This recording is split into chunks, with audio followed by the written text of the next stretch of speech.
Hello, my friends. My name is Gerdes. I'm a professor trying to help you have some context about what's going on in the war in Ukraine. Last night I put together this video, Is Ukraine Corrupt? And I thought about it and thought about it and thought about it and then finally created this video because I was triggered by a particular article. And I promise you that this will fundamentally change the way you think about the question, is Ukraine corrupt, if you watch it. It's coming out a little bit later today. Today I want to address this. So after I created that video about 9:30 last night, I thought, well, I put this out to my community. How do you answer the charge that Ukraine is corrupt? So why should we help them? Because that is what you hear from people who don't want to support Ukraine for whatever reason. Oh, but Ukraine's so corrupt. So how do you answer the charge? And a number of you responded. I had 85 comments. I don't know that we're going to cover all of them, but let's see what we can cover here in the time that we have. All right. Anyone that asked that question isn't paying attention for a number of reasons. I think that's fair because it's not like this is just this basket case over here and it's in isolation. There's more to the story, and you need to understand what's happening with Russia invading their neighbor. Even let's say that there is corruption, and there is some. Let's say that that's the case. Is it okay for Russia to roll over their democratic neighbor because of that? Okay. Next one says, I'm half Ukrainian and Romanian, born in Romania. I spent much of my later childhood in the US and Germany and now live in another Western nation. There is plenty of corruption in the West too, to the point that people might be prudent to be more careful when accusing Eastern Europe of being some bastion of corruption. Nonetheless, after years and years of the Ruski Mir and the communist cancer, yes, it takes a while to fully get rid of corrupt practices. I can't tell you how spot on, this is Emmanuel Roth 7960, how spot on you are. And it goes back to, like, when I was in Lithuania in 2001, it was only a decade after the fall of communism, the Soviet Union in Lithuania, and we were really stunned by what we called the communist hangover, the mentality that the people still kind of had a hold on them. And so I think you're really onto something here. You can't go from communism to freedom with no teething, but no country in Eastern Europe or Europe in general has gotten rid of more corruption quicker than specifically Zelensky's administration right now. He's headlong working on that. It's true. And the war has accelerated the degree to which he can do it. Poland started immediately and thus was probably the quickest post-communism, but they still took years. Romania sadly was among the slowest, but they're doing much, much better now in that regard. Okay, so that's really a great observation. Okay, Caps Lock Pundit said claims of corruption are no excuse to invade a neighboring country or deprive viable means of defense to the victims. Absolutely. Agree wholeheartedly. Zelensky is clearly showing willing to sort it out, and that's enough for me. He is, and he's very intentional about addressing corruption just because, like, one, he ran on it, I mean, before the war, but even now there's legislation talking about how corruption will be considered treason during wartime. Show me a country without corruption. There are a few that have very little, and then there's a spectrum going all the way to really, really, really bad. We will help them because it's in our interest to help them. Russian aggression in Europe needs to be stopped. We can stop it in Ukraine. Okay, and that's a really good argument, not addressing the corruption issue, but right, it is in our interest to help them blunt what Russia's doing. The cost of not helping Ukraine is the resurgence of Russia. Yeah, that's a real, I mean, when you think about it in those terms, the corruption issue doesn't even really factor in. I would say that it's a cop-out. Yes, old Ukraine political and politicians with ties to Russia are corrupt, but so are most of the world politicians with ties and interests to Russia. Again, the commonality is ties and interest to Russia, and you'll see what I mean, how that connects in the next video if you go and watch the other video about corruption, and I would urge you to. It is one thing not to let them into NATO or the EU until they start to eliminate corruption, and they really do have to work out the rule of law to get into the EU. It's a whole different thing to let our own enemy, who think it's their duty to ruthlessly attack a country who is trying to eliminate their corruption and align their values with ours. How much of their corruption stems from them being buried under Russia's Soviet sphere of influence? And again, there's so much tie here to what I shot in the video last night before I posted this that I think we're all on the same page.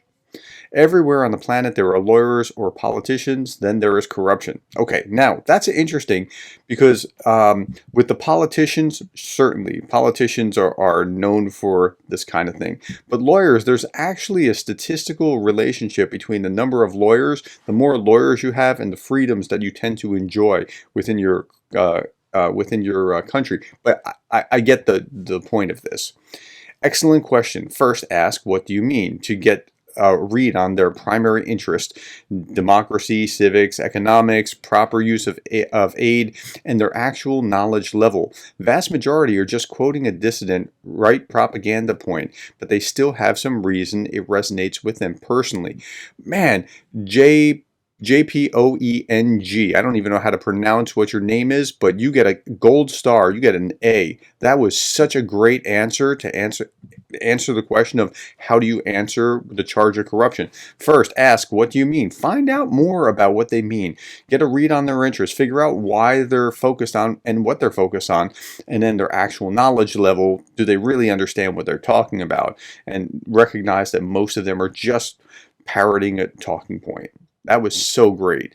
That's the leftovers of the Russian world. Yeah, I'm telling you, there's a connection here, and you'll see what I'm talking about in just a little bit.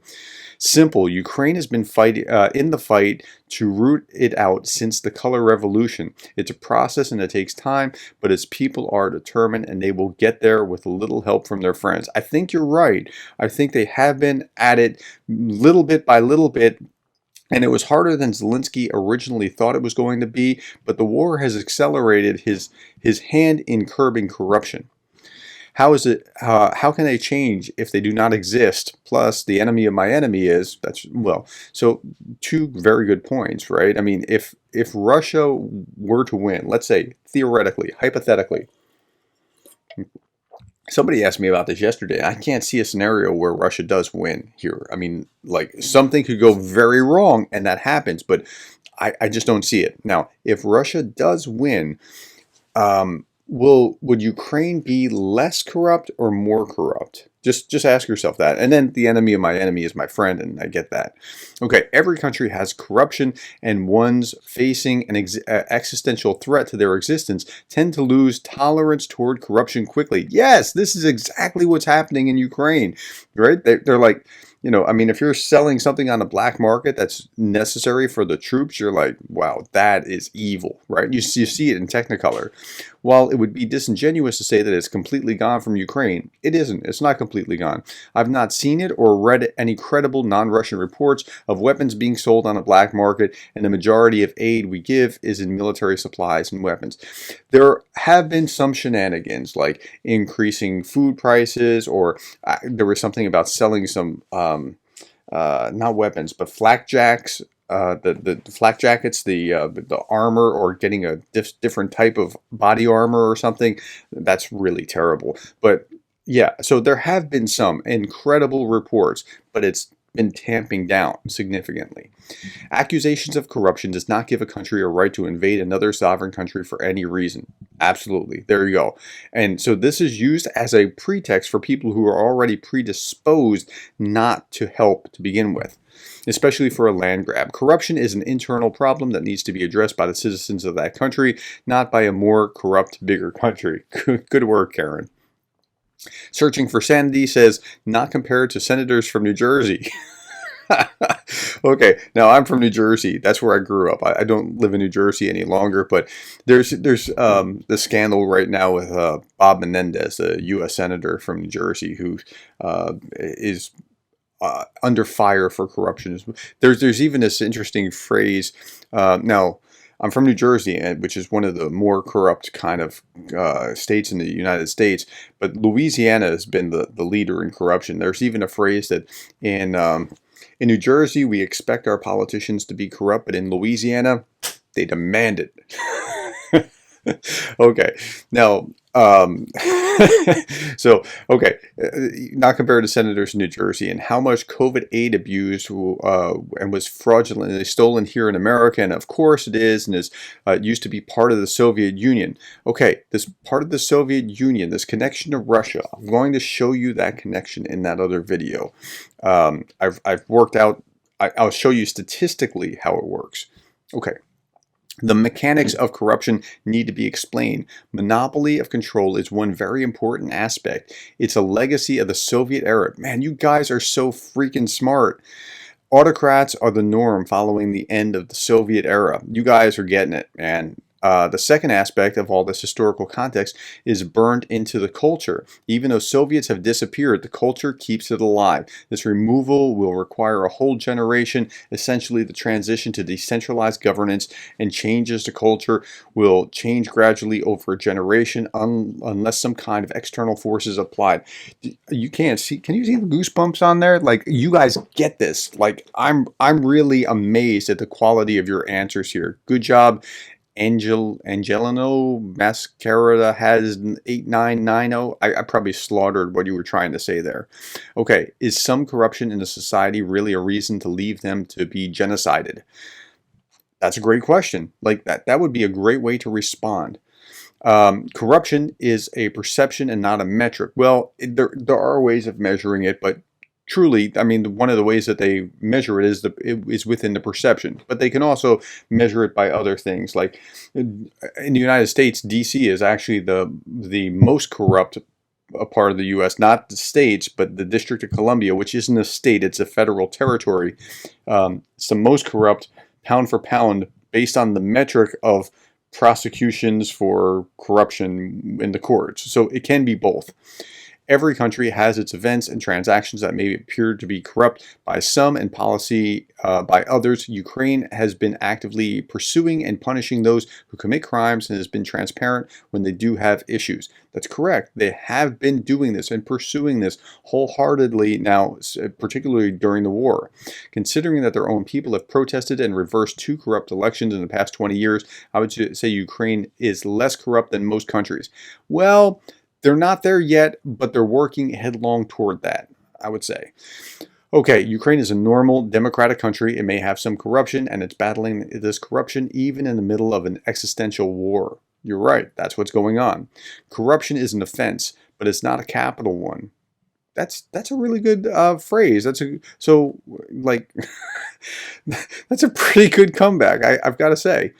Okay, thanks for the question. First off, so is the U.S., but there's a significant difference between the level of corruption in the U.S. and the level of corruption in Ukraine. So that's not where I wouldn't stop there. Secondly, they have put forth a much greater effort in fixing their corruption than the U.S. has.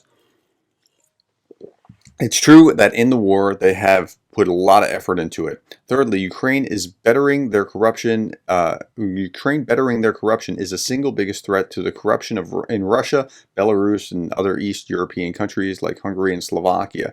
Please forgive the grammatical errors. Geez, I hope you're not a professor of English. I'm not a professor of English. Don't worry about that. Thanks for being the type of person that cares about Ukraine. Back at you. Thank you, Armchair Generals. Okay, so Armchair Generals is their name. I wasn't just like being pejorative or something. Okay, so yeah, they have put a much greater effort in fixing their corruption.